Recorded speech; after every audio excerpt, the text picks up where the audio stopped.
Welcome to today's quick culinary adventure. We're making crispy keto arepa bites with avocado lime crema. Ready to get started?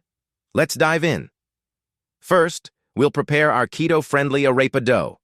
Gather almond flour, shredded mozzarella, a pinch of baking powder, 1 egg, and a tablespoon of melted butter.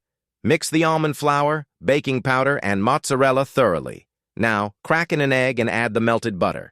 Stir until combined into a smooth dough. Form small discs from the dough, perfect for bite-sized snacks. Place them on your baking sheet, leaving space for expansion.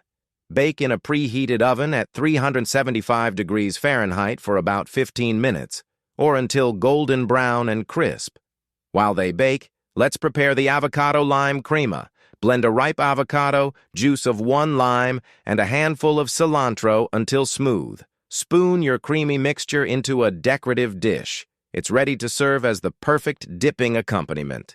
And there you have it, crispy keto arepa bites with avocado lime crema. Deliciously low-carb and wholly satisfying.